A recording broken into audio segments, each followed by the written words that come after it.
On your marks, get set, bake.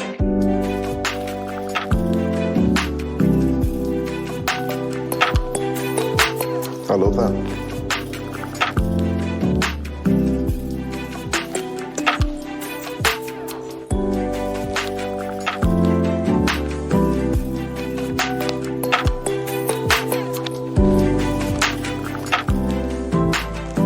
Good flavor.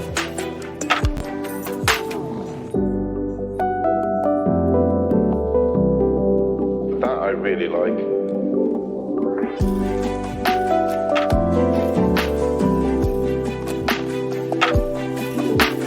That is delicious. Bakers, your time is up.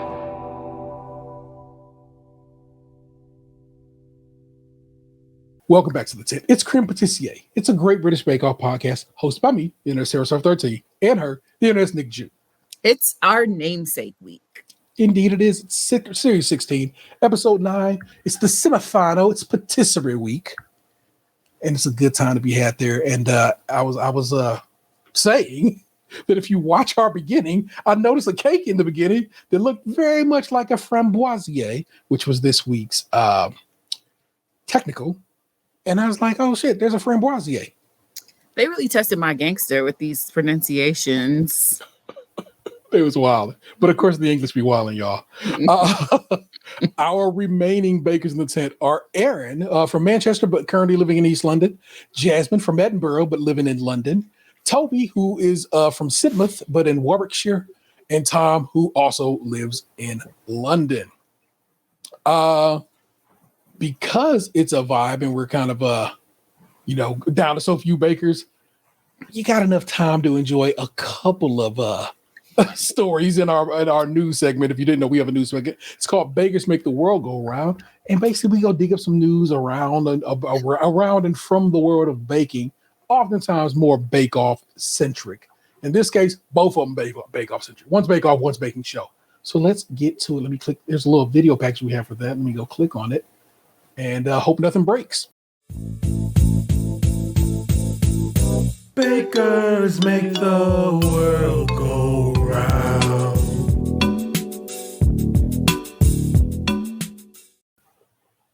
Am I back? Can you hear me? Yes. Freezy. All right, we're going to go. Keep running, people. Yes. This story is from Bloomberg, which basically means it's probably behind a paywall. But don't worry, the link I gave you should get you to it without much issue. The Great British Bake Off is a Great British betting zone. As the cultural betting market expands, fans are becoming invested, literally, in the cult favorite cooking show. This is Georgia Hall on the byline. For the past 5 years, I've had a weekend ritual. I wake up, preheat my oven, and start measuring butter, flour, and sugar, most recently to create a giant raspberry jam bun. Then I turn on the Great British Bake Off. There's absolutely no talk during the judging unless the resident Brit, me, has to explain a sponge or a spotted dick.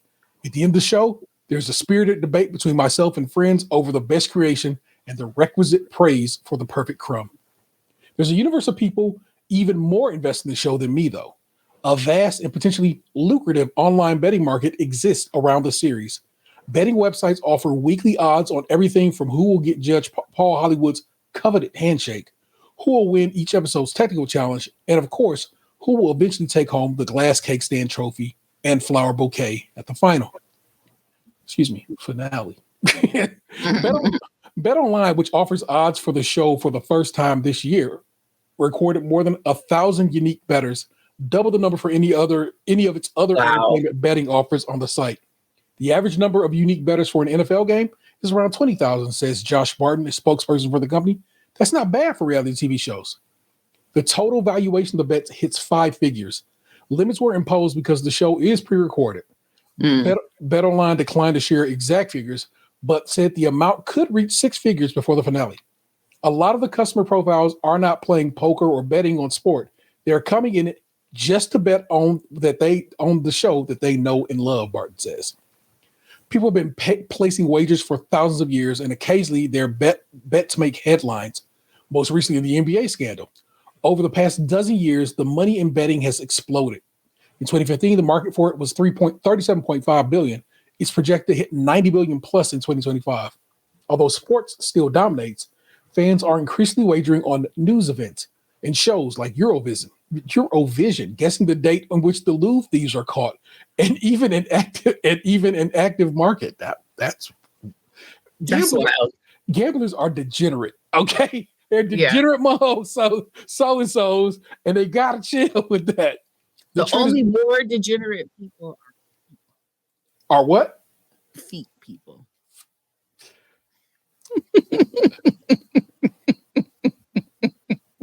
I got to take your word on it because you know what?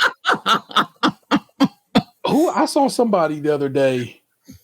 Somebody was posting on the internet, and it's this broadcaster. She's like ever so slightly chubby for a news broadcaster. Blonde lady. You probably catch her on TikTok or Instagram, and she reads the comments people make about her. And somebody was like, "Oh my God, your feet almost show a toe," and I was like, "Oh Degenerate. my God, degenerate!" And so, can't argue with you. 1,000% correct. I can appreciate a lovely foot as much as the next person. I'm not into it. Yeah, and I'm fully kink shaming. I don't care. I happen to hate feet. I think that they are disgusting. So whenever people are like super into feet, I'm like, oh, I'm judging you harshly. And we'll leave that there because that's not what we talk about on this show. Check out Stay Scratching Milk. We do talk about that kind of stuff over there. Okay, we'll talk about feet. I'm definitely talking about feet this week, just cause. No free feet pics. Hashtag. Bruh. And I never understood it until I saw it. Like it's like I did understand it, to be real with you, but I didn't fully grasp it because I was like, who gets feet? Who cares? But then it's like, oh, I see why you care.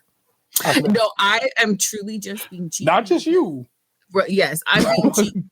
But the no free feet thing is just a joke because my feet are not attractive, so I just cover them up. Oh, it's a lot of people I see putting the little black bar or something over their tootsies. They like, nah, dog, you ain't getting them for free. Which which implies that they're selling them somewhere.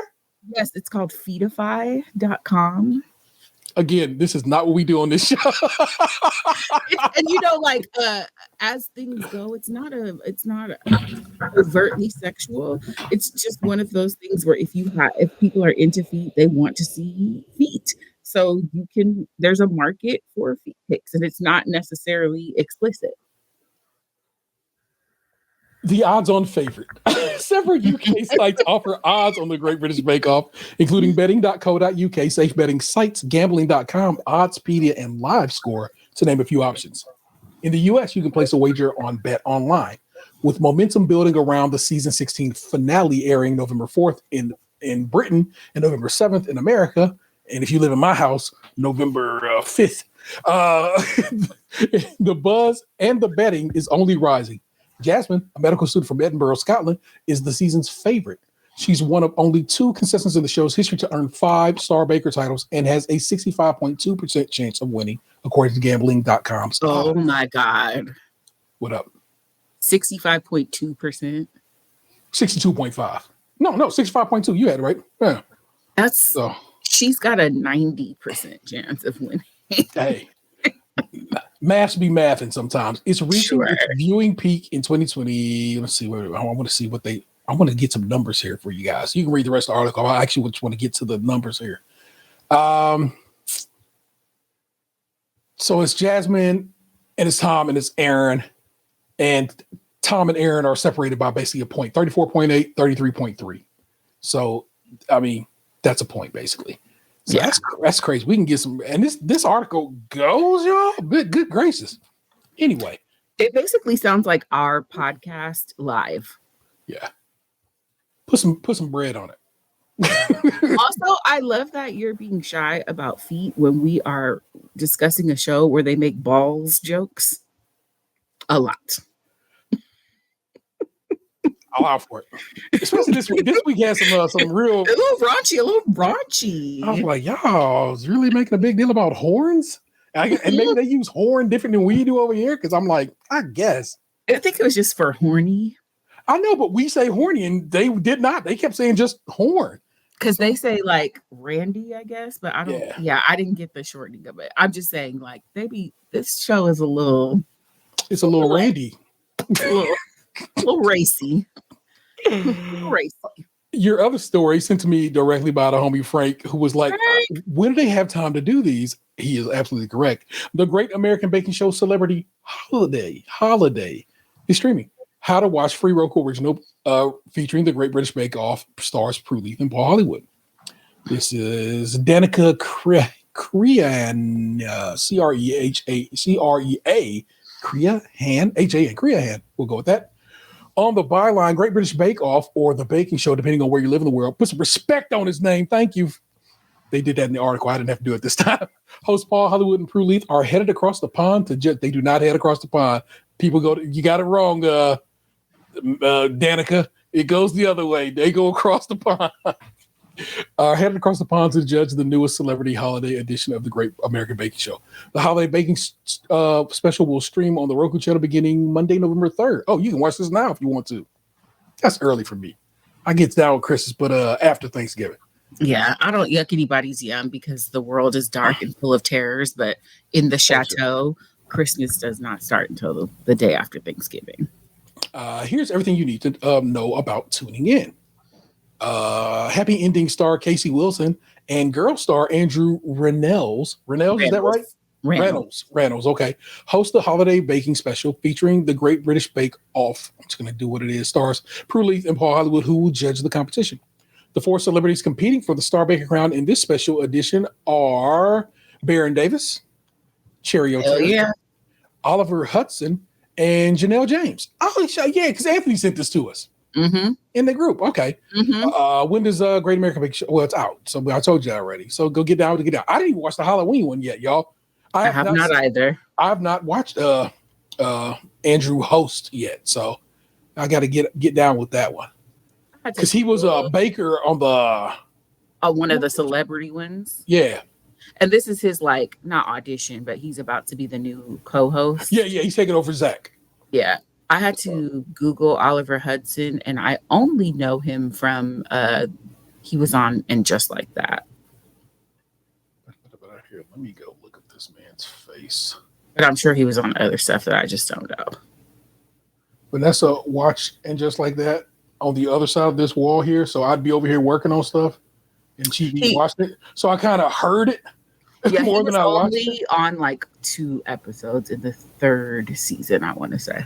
Okay, and only this most recent season, well, the series finale, that the last few episodes was I kind of like, what they doing? Oh my god! Yeah. I have thoughts and opinions, but we don't do that here. That's okay. It's okay. We got people in the chat. Let me click on the chat to see what's chatting. JR in the building, man. People don't believe when I tell them that. They insist they really film in California. Trust your man's on it. In fact, they make it a point to say on the show that they flew to the tent. They flew. I mean, get out of here. I'm not arguing. We refuse to argue with dumb people. Okay, we know. We watch enough of this. We have a better understanding than they do. Simply put, and so they will either listen to us or they won't. And it's probably done right before or after they finish the Great American Show. So it's everybody's already over there.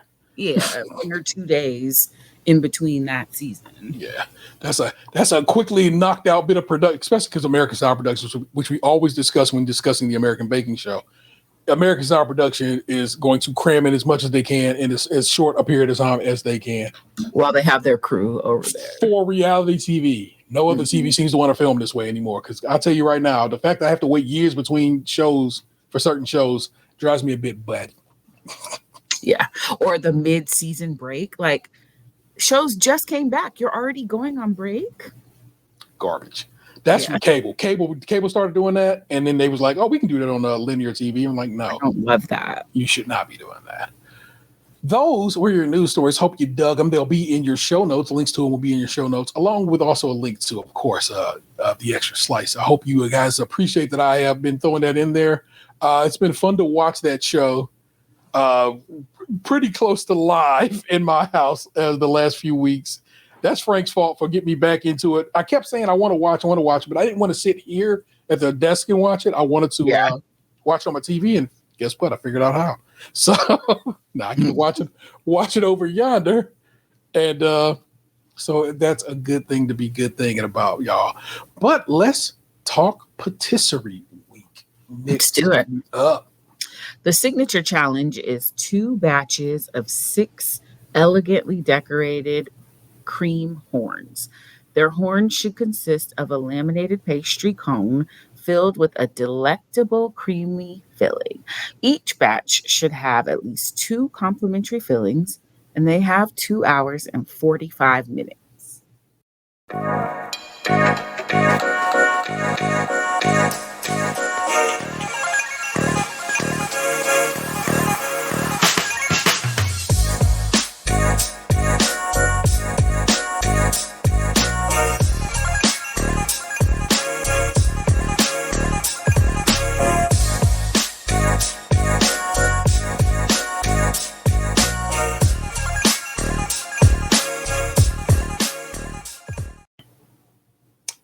This one was a good time because I feel like it really made people have to bake. Yeah, lots of challenges. That, laminated pastry is always one that separates the wheat from the chaff. Indeed. Yeah, this go round of I love them talking about, like, Aaron texting Tom his practice of pastry, all beautifully laminated, flaky with layers. Tom said he is looking like he could hammer nails with it.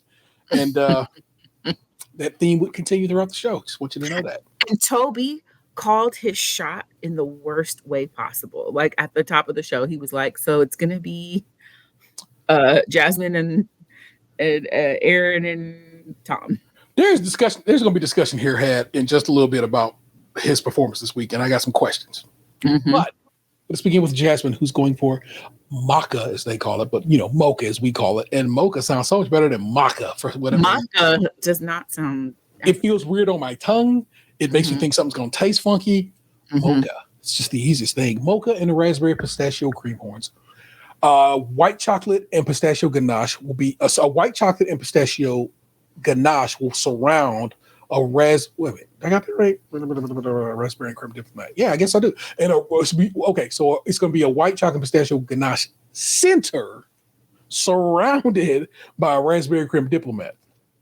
And then the mocha horns will have a dark chocolate ganache. In that case, will be surrounded by a coffee creme diplomat. Because I don't remember if I said it or not. Creme diplomat, in case you don't know, is a light, airy, and rich French pastry cream made by combining creme pat with whipped cream, sweetened whipped cream, aka chantilly cream. And oftentimes they'll add a little gelatin for stability. It's a fluffy cream that's less dense than pastry cream, but more stable than whipped cream. So that's the trick we'll be going on there, y'all. Toby is going for chocolate coffee. So chocolate coffee, full stop, and lemon meringue pie cream horns. It's going to be a chocolate and coffee ganache center surrounded by a coffee liqueur cream. A lemon curd center surrounded by a thyme mousseline. Hear those words. Hear the word I just told you. And topped with torch meringue. Meaning this man, once this day, made a creme mousseline. Okay? Just hear that. Hear that. Tom's going for chocolate, orange, and lemon raspberry cream horns. It's a raspberry gel center. It's going to be surrounded by a lemon cream cheese diplomat. It's basically a cheesecake. And a clementine curd center surrounded by a dark chocolate salted mousse. Come back with it. Aaron is going for puddings reimagined. His cream horns are going to be flavored with nectarine and cherry compote with vanilla chantilly cream. It sounds so good. You know, I don't like fruit in my dessert.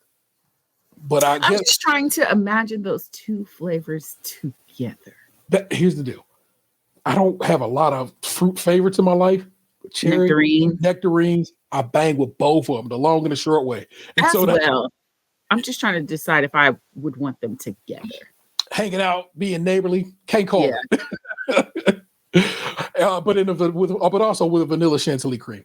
And then he's going to make a chocolate and caramel ganache, but it's going to have a lemon and bay leaf jam So you just hear it. Okay? So I'll just a quick go over what everybody else is doing. Chocolate coffee, lemon meringue pie, chocolate orange. Everybody does that in England. Raspberry, whatever. Oh, clementine and chocolate is the chocolate orange. Lemon, raspberry cream, that whatever. Mocha is just mocha. Everybody does it. Pistachio cream horns. They clown Jasmine a couple of times this week about her use of pistachio. She just always does it. But Aaron consistently come through doing some old next level, and I just appreciate my man's skill in that matter and always coming through with a little something different. Yeah. And so everybody else doing these regulars, my man come through. Hold on, let me hook you with some nectarines, some cherries, and then some lemon and bay leaf jam. I need y'all to know people sleep on bay leaves. That sounds bomb. That sounds bomb, actually. I watched the video, and I'll if I can find it, I'll even throw it in your show notes. Sorted, which is it's a bunch of British bakers, cooks or whatever, or presenters. There's one chef amongst them, two chefs amongst them, and there's some other guys amongst them. Talked about, hey man, does a bay leaf actually do anything? Because people always are like, what's a bay leaf really doing? Turns out a lot. Turns out bay leaves bring a lot to the program. You might want to start throwing bay leaves here and there and see what it does for your flavor profile.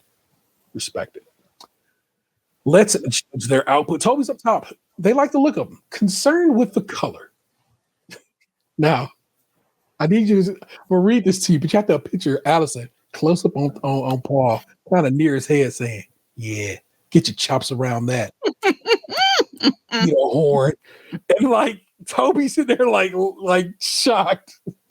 Paul's like got his head tilted at her, like, "Girl, if you don't stop."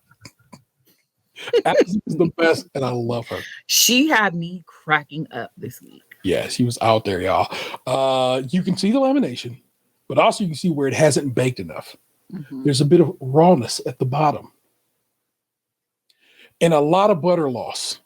The flavor of the lemon is delicious, and the meringue on top works beautifully well. The flavor of the coffee ones are delicious, nice and punchy, and marries well with the chocolate.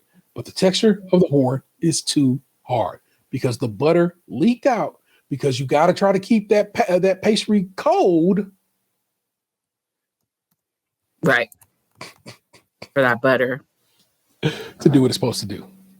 Tom's up next. They like the look of them. Concerned about the bake time. For Prue, if you get both fillings, it works well together. The acidity of the clementine cuts through the richness of the chocolate. Paul likes the fillings, but the pastry lacks lamination, more like a short crust. There's absolutely no flaking. Prue's like, yeah, it's a bit cakey. The raspberry ones, though, are hitting flavor-wise. Beautifully balanced, but the pastry is dry because, like Toby's, they've lost all the butter. Because, again, too warm. Got to keep them cold when it's popping like that. And they complained that it was actually warmer the 10th this week. And so... Yeah, that was... I was going to say the villain of the season showed up this week. Yeah, and the worst week for it to happen to, other than chocolate week. Aaron, they like the look of them. Nice to look at them to eat, as the filling was piped into the pastry while it was still warm or hot, basically. So they kind of leaked out a bit.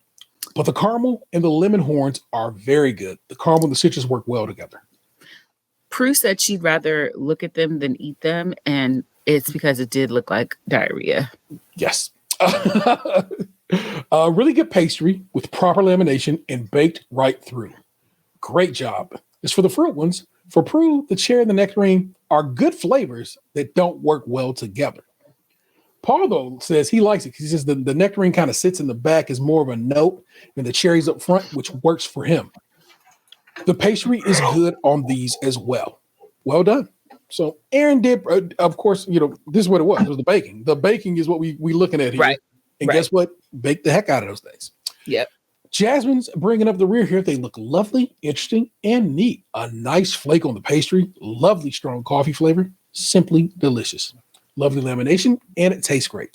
As for the raspberry pistachio horns, well done.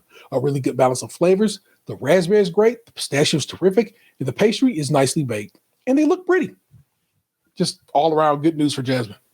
Like always. It's kind of boring when you get to that point, right? It's like, okay, she got this because she got this. And and I will say the other three, if we're ranking for the sake of an argument I'm going to make later, I would call it Jasmine, Aaron, Tom, Toby. Why would you put Tom above Toby in this instance?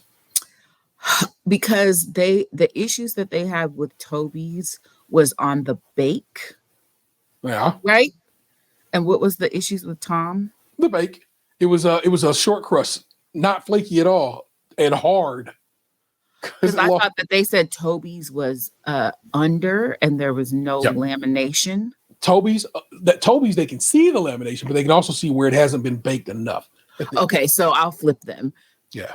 Jasmine, Aaron, Toby, Tom. Tom. Yeah. Tom definitely was in the end on this, and he knew it too. And he even says they do it in a little break between. He like, got to move on past it. Next, on to the next. And I'm like, that's real. As long as you know what it is, baby. Yeah. It was real bad news for your boy. Ugh. And I have to wonder what was his. Okay, we'll get there. I'm questioning it. So many hot debates out there, absolutely, about the judging. I get it, JR, man, because it's like I feel like they think they know. For me, and like we could talk about it later, but I think that there's a double standard when it comes to Jasmine, especially the way that they judged her showstopper. Like, obviously, it goes without saying, she is an excellent baker. She is doing so well in this competition. I maybe don't agree with one or two wins that she got this season, but when we get there, I want to talk about the nature of her critique versus Tom's specifically this week. Fair. Because that's what we do here, people. Get down here. Analysis. That's what it is. Nick, I'll toss it over to you because you know what it is. It is time for our technical challenge. This week, it's set by Paul. His advice to the bakers is that it's about intricacy and delicacy, and that they can make a mistake very, very easily. Paul would like them to make his take on the exquisite French Framboisier. Yeah. The judges are looking for a light Genoese sponge filled with a pistachio cream, creme mousseline, and fresh raspberries. Paul would also like them to make an exquisite sugar glass dome to house the dessert. They have 2.5 hours.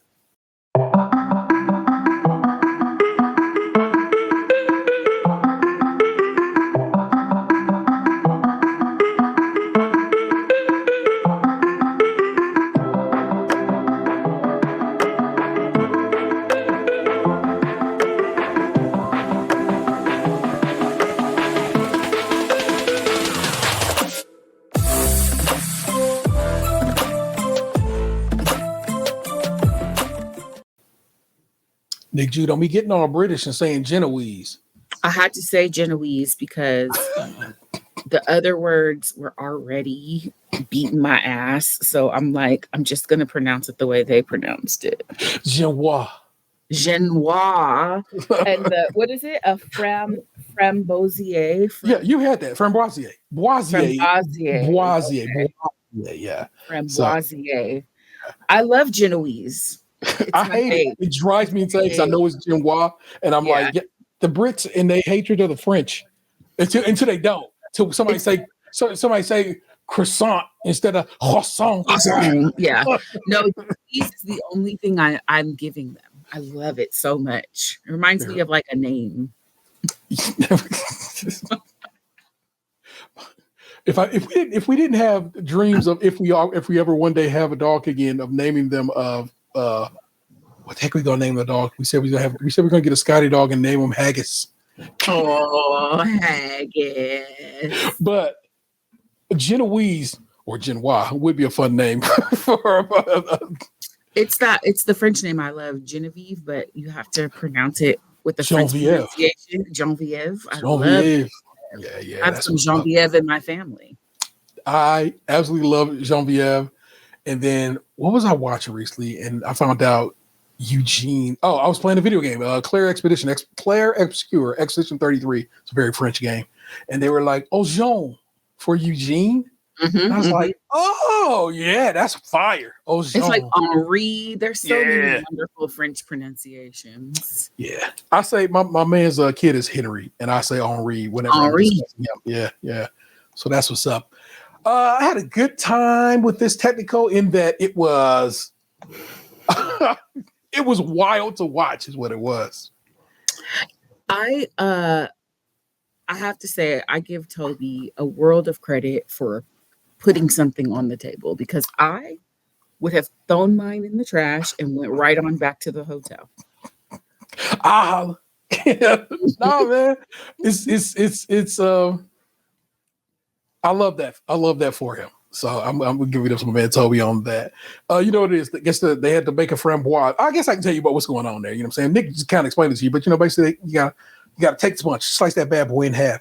Then you want to put that in the bottom of a container, whatever, a pan of some sort, basically, right? Then you want to take some raspberries and put them on the edge of the cake. You know what I'm saying? So they're facing outward. Slice raspberries, cut them in half. And of course, I'm talking about them big old English raspberries that are basically the size of strawberries. So, and they somehow don't get baked. No, because the only thing that was baked was the cake in this situation. Oh, okay. Yeah. So we baked the cake. You already baked the cake. Took the cake out the oven, cut it in half. Put the cake at the bottom of this pan. Do your raspberries on the side of the pan facing out. Basically cut the raspberry in half and the cut half facing out. Then you want to fill that, cover the raspberries up with the creme mousseline. If you remember creme mousseline last week, I just told you it's creme pat with whipped butter mixed into it. You want to fold the butter into it so it sets well. And it needs to be cold butter.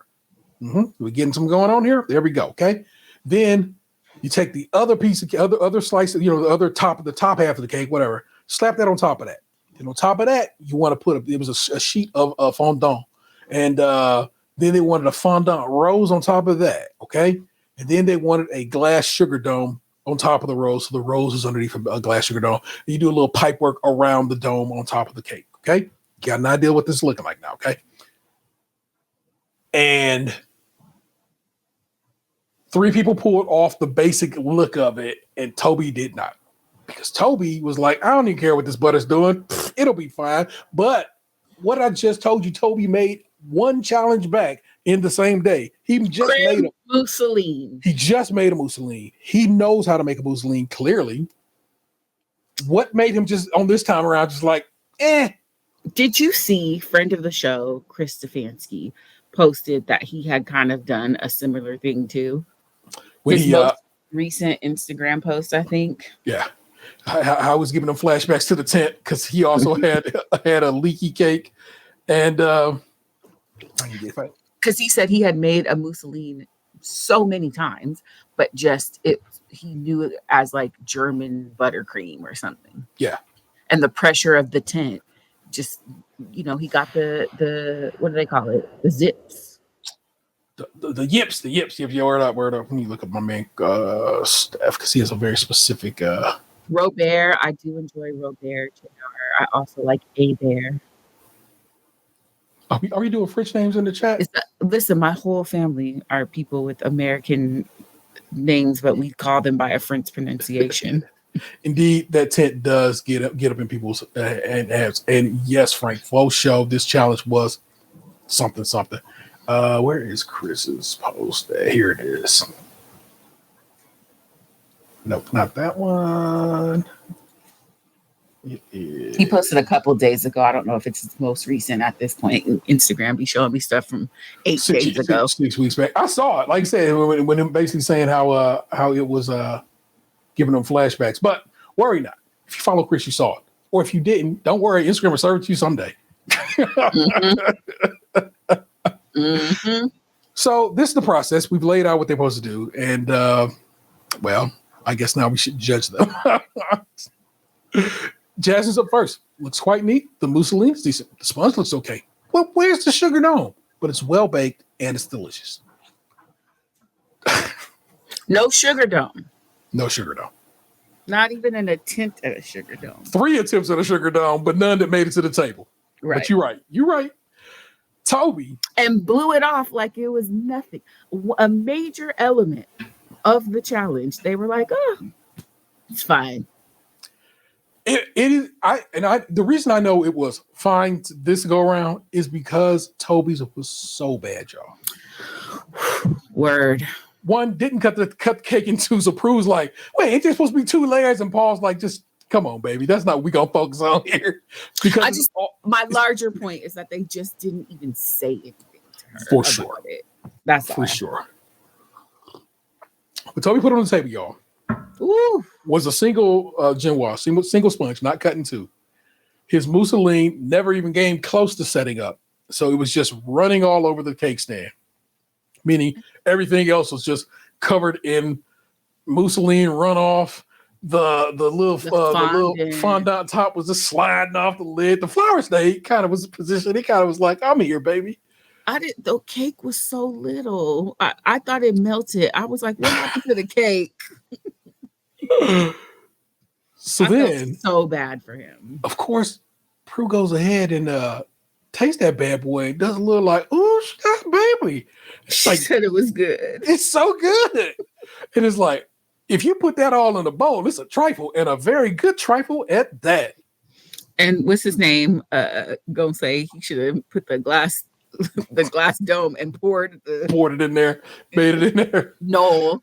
The thing is the cameraman too was being hella shady. They zoomed in right as that piece of fondant just slide now. Oh my god! I felt so bad for him. A delicious trifle, but not a good framboisier, y'all. And so, man, Aaron.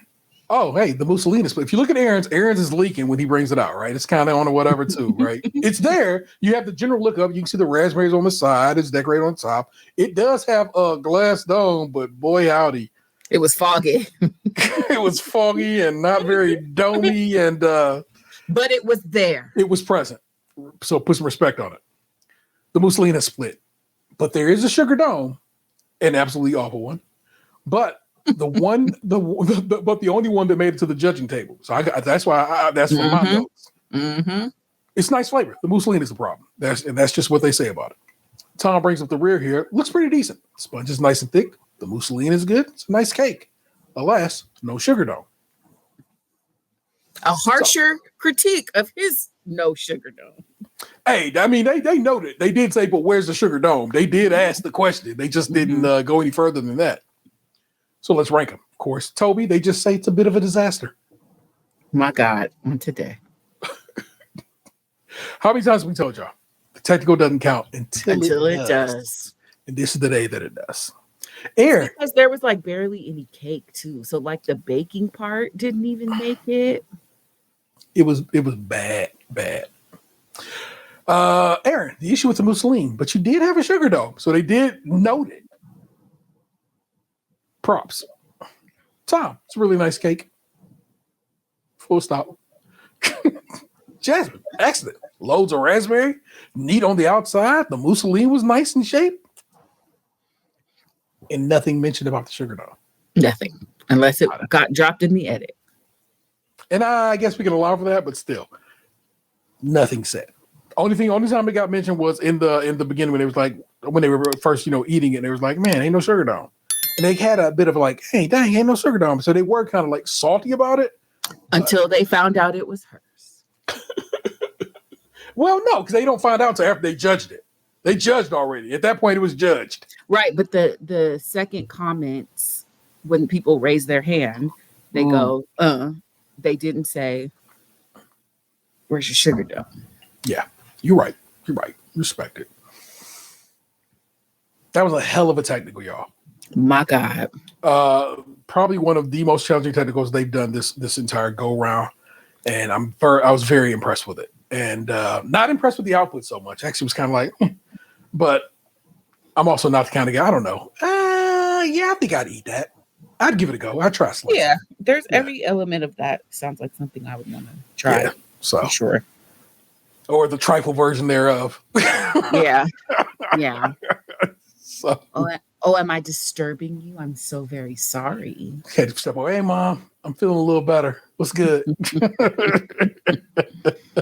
No, she's trying to sleep and she just made a You're making a lot of noise gesture to me. I'm so sorry. All right, Nick, let's do this. Let's go. Oh, here we go with our Showstopper challenge. It is a macaron centerpiece depicting something meaningful to the bakers. It needs to be bold and impactful, and there needs to be at least 30 filled macarons. They have 4.5 hours.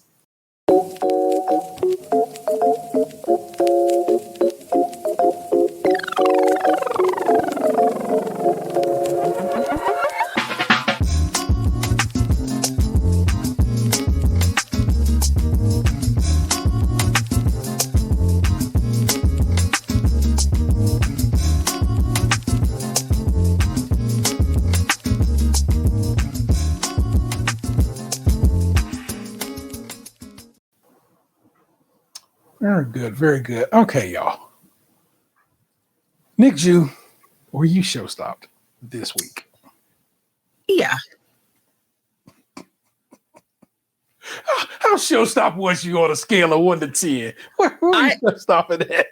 I thought that half of them were, even though he got a finger shaken at him for making a chocolate sculpture, I thought Tom's was breathtaking. And even though he got a finger shaken at him for being mostly gingerbread, while some others were mostly cookie, I really enjoyed Toby's. Fair. We'll allow for it. If Aaron had completed his, it would have been great. And Jasmine's was very neatly done. Aaron ended up having to, and we ain't there yet, but I'll just tell you, having to remake his macarons like 3 times. And they just never was like, it's just like my man JR just said, the tent just sometimes get a hold of you, y'all. Mm-hmm. And in this case, for his macarons, the tent got a hold of my man's for their baking quality. We'll get there when we get there. Let's describe what everybody's bringing to the table here. Thomas, first, he's going for a crate of lemons macaron centerpiece. It's going to be built with gingerbread crates that are going to be filled with lemon and poppy seed, lemon-shaped macarons that themselves will be filled with lemon curd and white chocolate ganache. Then stuck to the outside of the crate to kind of give it a cratey look are going to be these chocolate macarons filled with hazelnut and peanut praline ganache. And everything about that sounds tasty to me. Mm-hmm. Tom decides, I'm going to take, okay, he's going for it. Just before I get too hyped off this, the Beehive macaron centerpiece. This Beehive is made out of 12 kilos of chocolate. Too much. Far too much. And what's going to happen is this 12-kilo chocolate beehive is going to be covered in a swarm of macaron bees on the outside.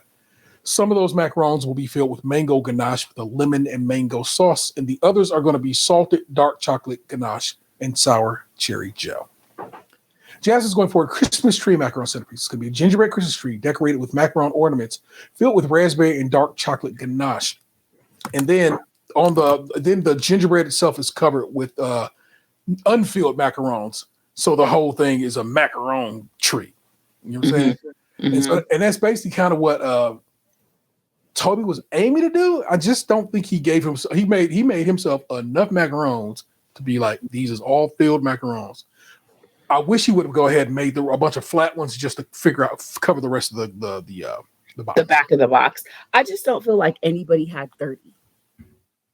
I guess we'd have to rack them up and see. Because they do be counting, you know, they'll get if it looked way less than 30, I guess, far less than 30, they would have been like, hold on. Yeah, it just didn't feel like anybody had 30. Yeah. Macarons are rough because you gotta kind of kick it, wait for that skin to develop before you put them in the oven. And Aaron didn't that first go around.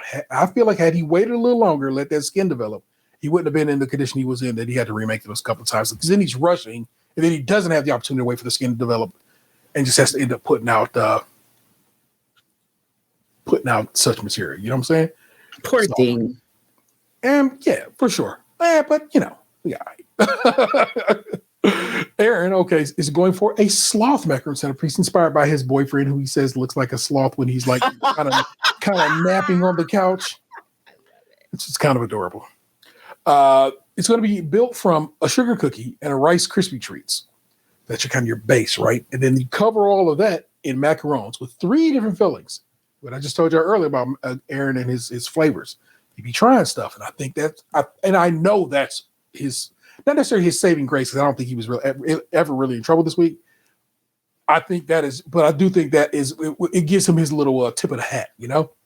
So grapefruit and mint ganache, yuzu and pear ganache, and salted popcorn ganache. And you make that by steeping the popcorn in the cream you're going to use to make the ganache. Fire all around. The ideals are very sound. I kind of would get down with all of them. But we're going to judge them right after we come back.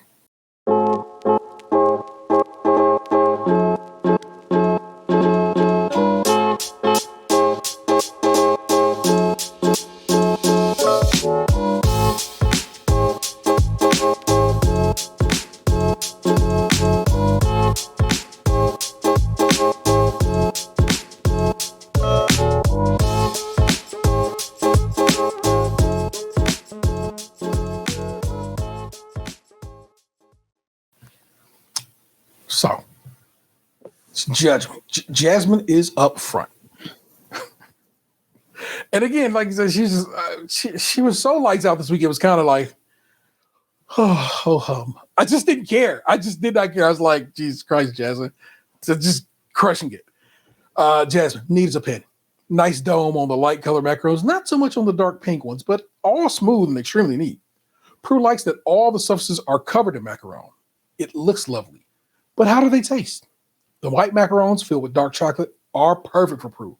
For Paul, it's a lovely flavor, but it makes them a bit heavy. But it is a dark chocolate macaron, so it's kind of on point. The raspberry ones, though, they not hitting like the chocolate ones. Paul jokes that she should have added some pistachio in them, which is hilarious if you remember, because Paul clowned her at the beginning in the signature because she constantly uses pistachio. And the one time she does it, he's like, maybe some pistachio. Ha ha. You funny, Paul. Aaron's coming up next. Impressed with the amount of macaron because it's just covered in them, y'all. The filled ones are a bit flat, and the yellow ones have absolutely no dome. If you have to look at these, so there's these, I will call it with white, gray, kind of look like a sloth. Is covered. That is the body of the sloth, okay? And then the base, because the sloth is sitting basically on like, a hill, if you will. Those are these giant yellow macarons. Those aren't filled. They're just meant to be service. So that's what's going on there. If you kind of trying to imagine what it is if you are just simply a listener and not a watcher. But they taste delicious, though they are a bit chewy. Now, macarons, I don't know if you bang with macarons, but they have a slight chew to them. Yeah, I enjoy the chew, especially if there's a little jelly inside. I don't like jelly on my situation, but I hear you. I see you. Yeah. Did we go to the West Side Market? No. We got okay. On the list. Okay. On the list. On the list. The grapefruit is delicious.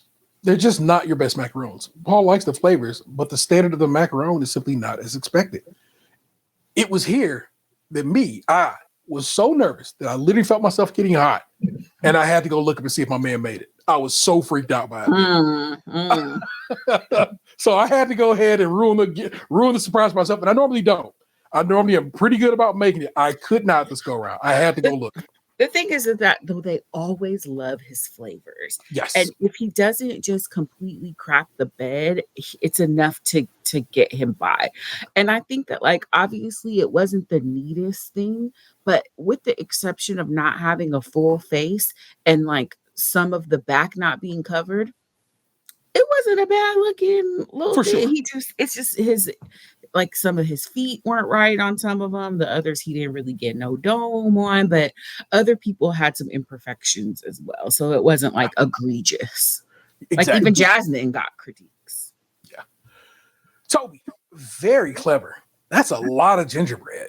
They like the design of the macarons. Prue giggles while eating the chocolate macarons. Says they're so chocolatey and delicious, and they have a proper little foot, meaning a well-made macaron, y'all. She sounded like Winnie the Pooh. It was so freaking adorable. So adorable. Paul also loves the chocolate ones. Not too dry on the mouth and delicate, which he really likes. The lemon ones, on the other hand, he feels are a little bit dry. Probably need a little something to help lighten them up in the middle. You know what I'm saying? A gel.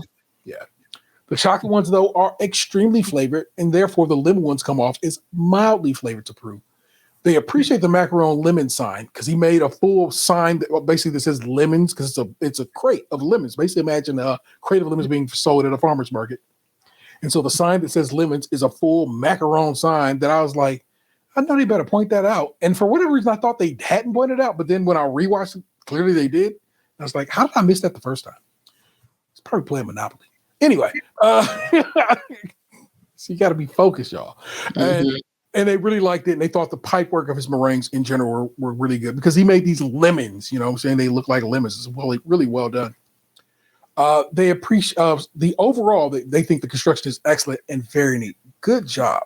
So then the question becomes, is the bake or the flavor? The flavor or the bake? You know what I'm saying? Which one gets the love? Tom, to prove this looks astonishing and dramatic. And then Paul go right the blank off, y'all. I was kind of like, you really that mad? Fair. For Paul, this is not chocolate week, and this is unacceptable. Said that in a way that looked like I think Tom was about to tear up because I think he knew he was getting lit up. The macarons, I just understand. the macarons look fairly flat. The painting rudimentary.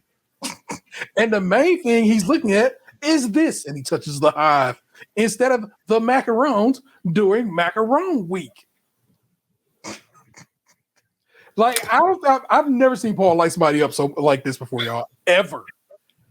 He was real. I think truly this was a situation where he was simply, I'm disappointed in you. You went with all style in this situation. And I just don't agree. So I looked at the term patisserie. Obviously, it's a French bakery shop, but the speciality, a high-end sweet pastries and desserts. That's the shop. Artistry. The term implies a level of culinary artistry with many items being intricate and meticulously crafted sweet creations. Examples, eclairs, macarons, whatever. But it's the art of making pastries. So I do understand that there isn't any baking involved in that chocolate sculpture. I think that he could have saved himself some time and been able to more intricately decorate if he had done, like, you know, you get those Easter bunny chocolate ones where it's hollow and it's super thin. That. It was it was upsetting to me in that I'm like, this 12 kilos of chocolate. It was too much. Yeah. It once again the definition of doing too much, and it is represented this week by my man Tom. It's like, no, don't do that. I wish it were thinner, more hollow, thinner, smaller. Therefore, the macarons would be more present than the hive, and I don't know. It was bothersome. Because if he could have completely covered the surface of it, it would have been crazy, spectacular. Yeah. I feel for him too because he, you know, was so hard on himself. And we haven't gotten to Toby's. Let's talk about. No, we did Toby's already. We go. Okay. Let's finish off Tom's. Yeah. Again, the hive should have been smaller to cover the whole thing's macarons. Here's the deal: you get the chocolate and cherry flavor, but the macarons could have been baked longer. A good strong mango flavor, very pleasant. But guess what? The macarons should have been baked longer. So a little flat. Basically, Toby's well-baked macarons didn't like the flavor of one of them. Mm-hmm. Like both the flavors of Tom's, poorly baked. Too strong, but poorly baked is how we're going to word that. Aaron's love the flavors, poorly baked. Jasmine loved the bake of half of them, not the bake of the other ones. No, didn't like the flavor on the other. Didn't like the flavor, and the bake was a little off on the dark pink ones. So to me, she had the worst critique that she's ever had. Any critique, basically, except for last week. I think her technical or something was trash. Thinner would have been hard to get out the mold, so maybe don't make a hive. Maybe make a hive out of something besides chocolate. Make a cookie hive. Use a balloon. It could have been a 2-dimensional cookie hive. surrounded by a bunch of macaron. It could have been a gingerbread hive, painted to look well. It's moves that he could have made. It was very frustrating. And I was just kind of. It is because of how bad he did in the technical that Tom's bacon was saved this week, and that Toby got sent home. Unfortunately, y'all. Yeah, I think so, because Tom has had so many close calls to where it's like at some point we kept saying, I don't know if his signature is going to keep saving him, but it's saved him all the way to the very end. He's like those people on Survivor who coast to be third. But I think that Tom is such a great baker that it's not that he's like lucking up in these showstoppers. They're excellent bakes. Yeah, true. Yeah. So that has to be respected. But I just kind of started to see Toby go home. Oh my God, y'all. Toby was crying so hard that it started me crying so hard. It was bad for your boy in that regard. I was so just crestfallen. I felt so bad for my man. I realized I didn't finish the episode when we first talked, and then I finished it today, and I was like, it was Tom that actually made me cry about the thing that Toby said, like, it has to end at some point. And he was just like, I'm just so happy it's not ending for me. And so I don't know if this was an edit or what, but I did not appreciate the way that Jasmine, with seemingly 5 minutes left, was like, nothing else to do, while everyone else in the tent was struggling to glue things. Where at every other season, the person who was finished first would have been like, what can I do? How can I help? Floating around trying to help anybody who needed help. Yeah. 2 weeks straight, you've had that critique of Jasmine, because you've seen her do that 2 weeks straight. She did it to Natalia. It seems to violate the very idea of the show we've come to love. Yeah. And again, I know Paul Hollywood is like, you shouldn't be helping nobody. You should be helping yourself and trying to win. But also, I disagree with him on that regard. You have 4-star bakers under your belt. There's no reason why you couldn't have walked over to Toby or Tom or Aaron and helped them glue some stuff on. No reason. And I hope it was the edit, because it made her seem. I don't know, because I'm gonna be real with you. Okay. And I'm here. What I'm going to say is, she's in medical school. I'm gonna keep my head down on that. Yeah. But I be seeing all these videos where everybody kicking it. She ain't nowhere to be seen kicking it. Yeah. But also, like I said, she's in medical school. It's hard. Yeah. Maybe she's at home studying. I'm gonna give her credit that she out there putting the work in on her degree. And she hasn't quite bonded with the boys. Yeah. Fair enough. It's a bad edit. You've seen probably the current TikTok where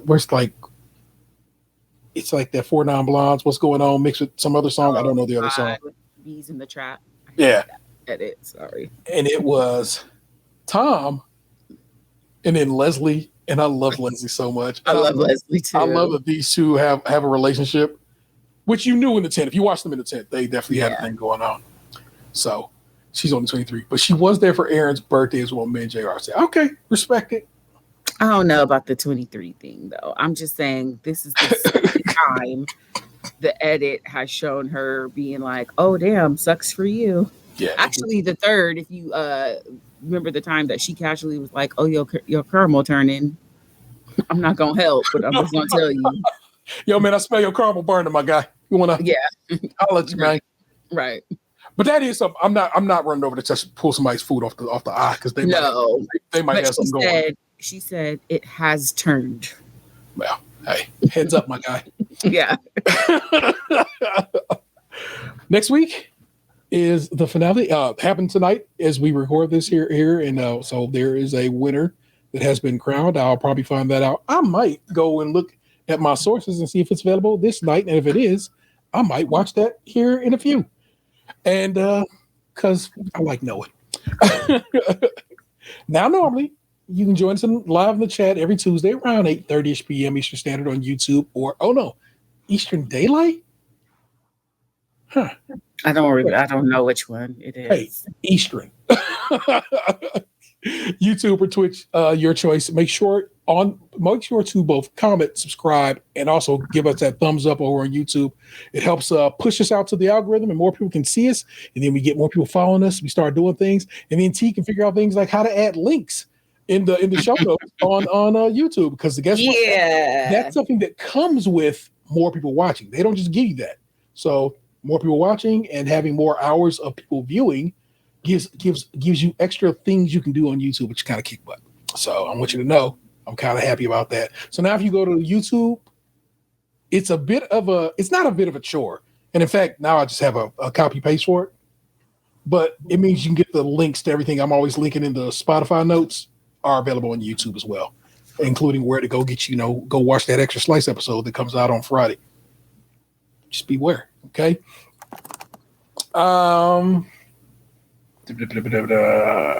If you're listening over on Apple or Spotify, make sure you give us those 5 stars. Once again, just helps push us out to more people and celebrate what we're doing over here. And just in general, share. If you know somebody who bangs with what we're doing over here, just share it with them. Be like, hey, you should be listening to this. I know it is no day because it's dark as what at 5 o'clock over here, but no daylight time is good. It's so real. If you are so inclined, feel free to message us at podcast at stagecrunchyandmilk.com, or give us a call or voicemail or whatever. Text, all that works at 216-264-6311. That's 216-264-6311. We'd certainly love to hear from you and hear from you. We have a Stoneby Frank, the guy who I just put in the chat, who will be joining us live next week. It's Frank. I'll be sending you some stuff probably tonight or tomorrow night to let you know what needs to be happening here. Basically, I need you to get some headphones, a microphone, a place that got good internet, and basically a place you can sit at and chill. It's vibey after that. Worry not. But here's Frank's notes, or thoughts rather, on episode 16, season 16, episode 9. Hey, KP crew. Let me say first how cool it was you guys had Kim on last week to fully engage with you all despite unforeseen circumstances. Buddy, it was chaotic for a minute there. The whole computer crash led to notes being taken away, which means we had to freestyle a lot of what we had going. And it turned out pretty good, in my opinion. I have plenty to say about episode 9, or should I say Jasmine Week. It really was. Speaking of which, congrats to Jasmine for 5 wins, tying with season 5's Richard. Actually, I think it can be argued that she now has the greatest record going into the finale. She not only has 5 wins, but she was never up for elimination, and Richard was. She was safe during week 1, and after that, she either won or was in contention to win, and multiple handshakes. During Extra Slice, the guest Cherish Fendon, who is one of the judges of Bake Off the Professionals, commented how once Jasmine got comfortable after episode 1, there was no stopping her. By the way, Cherish, who is a riot of a personality, explained to the audience how you could correctly make the sugar glass dome. You have to be patient, be slow, and oil the ring just right. It takes about 5 minutes for the domes to properly set up. It was fun watching her describe this because she's a professional baker. And apparently a black belt in, I forgot what they said she's a black belt in. It's crazy, y'all. That was another good episode of The Extra Slice. It'll be in your notes. So if you want to go check out The Extra Slice, it'll be in your notes. You should probably go watch it. It spoke volumes about the difficulty level of this round of patisserie. When the judges basically said we have to figure out who is going with Jasmine to the finals. That is what it was. Tom, Toby, and Aaron were all up for elimination. They weren't. Really, it was. I think it was between Tom and Toby. Yeah. I know some overly emotional fans complained about the challenges, but for me, Patisserie Week should be the toughest week, even more so than the finals. Patisserie is all about the execution, and they are trying to determine their finalists. One lame fan suggested the show was rigged to favor Jasmine. How, Sway? Again, they should have been clapping at her about that sugar dome. Like, that should have actually been something to been pointed out. I will give you that. But I don't think this show was built for her, like for her particular set of baking She's skills. just good. Yeah. Haters. Alas for Toby. Majorly bump he got eliminated. Same. At least he got a decent showstopper. Indeed, to make a sign out of Macaron was impressive. But that technical counted this time. What did we just say? And that wasn't that the toughest technical of the season? It's exactly what we said. Maybe one of the toughest of all time. Okay, time to talk about Tom again. Tom looked his most stressed and haggard. Leslie commented he always borrowed a comb to keep his hair in check. The way he looked so demoralized by the end of the episode, I'm sympathetic, but I get the criticism. He himself said he has to agree with Paul that he should have made the hive smaller, kept the focus on macarons. Plus, it would have been lighter and easy to be supported by the sapling. He was so focused on the hive, his macarons ended up flawed. Yep. I wonder if it might have been better if he had been eliminated instead of Toby. I don't know if it would have been better, but I think it's possible. Tom is a blessed man. He's intelligent, talented, attractive, likable, and built like a runway model. Yeah. People on the Extra Slice have joked about him coming from a more well-to-do and affluent background than the other contestants. I wonder if he's ever dealt with any real failure before. He's in his early 30s. His bio says he stepped away from his ad agency to help, and he helped to found. He clearly has accomplished things in his life, yet he looks like he was on the verge of a breakdown and ready to burst into tears. I have never recalled a contestant react so extremely on camera, but I've also never seen Paul get at somebody so harshly on camera. So I feel like he's okay to have felt some type of way about that because Paul really was clapping at my man. The way he tried to convince himself it was not worth getting upset over just made me wince. Toby was sad to go, but he was able to keep things in perspective. Maybe it would be best for Tom not to win and learn and grow from the experience. There's no money on the line, and outside of publishing a cookbook, only a handful or so of the contestants' lives have truly been transformed by their time on the show. You don't need to win to land a book deal. Exactly. On Extra Slice, Toby was asked an interesting question. One of the guests was Joe Wilson, very funny guy on this particular episode, a comedian who won one of the Celebrity Bake-Offs and was murdered on the UK edition of Celebrity Traders, which is a show I'm unaware of. But The Trader is good. Right on, which is currently running. The money they're vying for will go to their respective charities. Anyway, somebody asked Toby, would he go on the next edition of Traders, and would he be faithful or a traitor, and how soon would he murder or banish Joe Wilson? He said he's a terrible liar and blushes anytime he tries. He also mentioned Tom was hot for Paul and called him daddy and some more colorful descriptions that he couldn't say on the air. Yeah, it was really wild. And apparently there's a designated crew to clean up everyone's mess after the challenge, which I thought was fun to learn. Basically, they just walk away, they come back, and it's all spotless.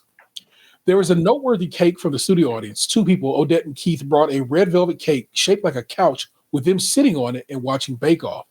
Odette and Keith were not together. They were not together. Keith was very gay, but American. But he's American who's clearly lived in England for a stretch. So he has that ever so slight British lilt, which I thought was very fun. And as Tom Allen found out with his continuing inquiries, Keith is from San Francisco. He used to be a member of the Jane Austen fan club. He relocated to Bath, England, where he met Odette at a gym where she was a member and he was an aerobics instructor. Keith took every comment from Tom in stride. It was very funny. I let y'all know that. Well, I'll see you all during the finals. Quite literally on camera during the finals next week. It's going to be a good time with us and Frank, y'all.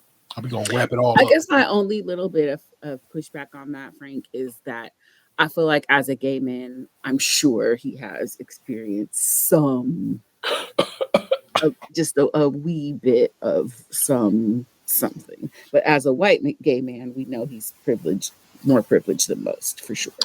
Fair. I will say, I think that we could tell the whole series that he's been a little cocky, and like the time constraint has been his biggest Achilles heel. But I think that he and Toby were kind of opposite, whereas like Tom hit the ground running and was very impressive very early on. Toby didn't really get going until very late in the competition. So I think it was a matter of who has the greatest potential to perform well in the finale. And I think if I'm choosing between Toby and Tom, I'm probably going to choose Tom. And you're not wrong. And it's just what it should be. Who was it won? Not last year before last. It was my man's Maddie. Was that my man's name? My memory is just awful. Yeah, young man. Don't Google though. You gonna Oh no. 'Cause I just messed Don't myself do up. Yeah. But it was. I felt like, and he was a fine baker. I'm glad he made it to the final, but I really felt like it was because how bad everybody else did that week in that tent. Yeah. The finale week that he came through. And that's how I felt like that this week too. It's like, I'm not saying like, don't give Jasmine her win. I'm just saying, to me, she didn't win this week as much as everyone else lost. Yeah. And I know that may sound some kind of way, but it's reality of it is. You know what I'm saying? It's like, she just does a good job, y'all. She really is just consistent. Just so consistent, it's almost annoying. Dang, girl, stop. But next week's the final. I'm hyped for it. I'm very excited for it. I can't believe how quickly this is going past. It is what it is, y'all. Get in the chat with us. This will be up Friday. The edited version of this will be up Friday for anybody who's not watching. Everybody who's watching it live. If you want to watch the edited version of it, it just has a little extra zing to it, and I fixed things that I may have messed up. And if I said a potty word that I was like, "Why did you say that strong swear word?" I said something in the first episode, y'all, that you'll never hear because it got edited out. And I was like, "Why did I say that? That was crazy." So it had to go. So I have a potty mouth sometimes, and that week I had a potty mouth. And you hold the edit, so it's all up to you. But you know how I feel about it. I'm not afraid of a little cussing because of the nature of the show that we're reviewing. It gets a little randy. It's what I said and how I said it, and it was. I think I remember. It was said in anger, and I was like, "No, I can't leave that in there." So, no. Had to pull that one, y'all. It's all good. It's all good. I trust your discretion. Thank you so very much. But that is the show. That is, of course, Nick Jew. I can't believe we only have one more of these. Yeah, it's wild. And then it's like a stretch. I will probably end up doing one of these Christmas ones, either the British one or the American one. That way you'll have a little something sprinkled in here and coming up toward Christmas. Trust, I'm not doing it no time sooner. And then we got to wait till the spring for the American one to come back. But 'tis what it is, y'all. And then you and I can talk about Wicked once the second part comes out. Yeah, so there's stuff happening, y'all. Worry not.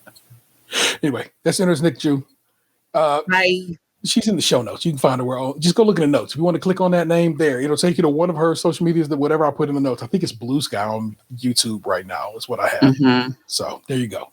Go head over to Blue Sky, which I think is a very nice place. It's gotten there. It's taken a bit, but it's gotten there. Oh yeah, we voted today. I hope you did too. If you're in your neck of the woods, and if you're watching this live at a place where you have not voted yet, go vote if you can.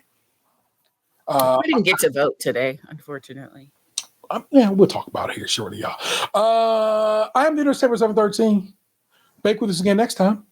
Peace. What happened to your ass? It used to be beautiful. Stays crunchy and milk.